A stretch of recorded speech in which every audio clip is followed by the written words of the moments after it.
Abi bir şey oluyor. Ne oluyor abi? Abi. Bir şey oluyor. Doktor, hemşire, bir şey yardım edin. Abim bak lütfen yardım edin, kimse yok mu? Doktor yok mu? Hadi. Koş. Abi bırakma bizi. Abi bizi bırakma. Abi hepimiz buradayız. Dayan abi. Dayan. Tansiyon durumu nedir? Düşüyor hocam. Hadi bir şey yapın. Tam kurtulacak abi. Kurtulacak.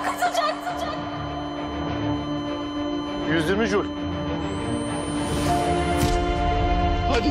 Hadi dayan, ne olur dayan. Kurtarın abimi.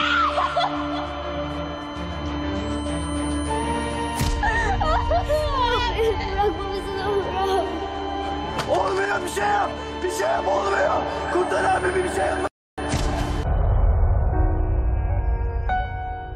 İçimde bir şey kanıyor, keskin bir vedanın yarası sızlıyor. Yüzümde bir şey soluyor, aynı değil umudun rengi kayboluyor. Kalbimde bir yerde bir orman yanıyor. Bıraktığın şarkılar sahipsiz susuyor. Şiirler hep dargın, dualar şifasız. Ömrüme mıhlanmış bir cümle.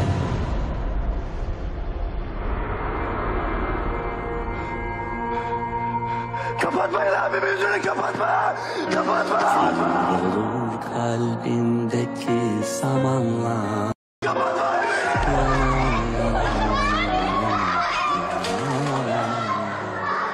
Olur kalbindeki samanla.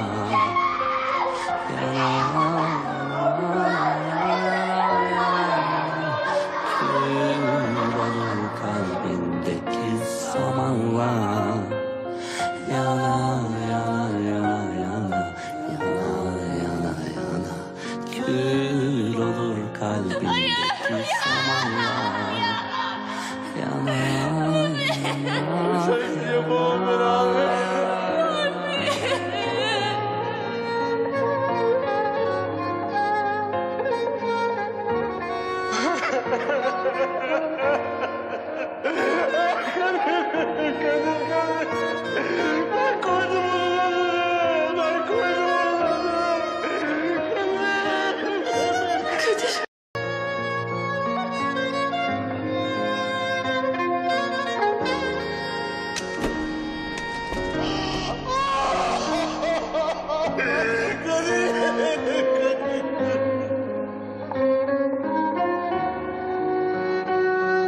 Abim bırakma.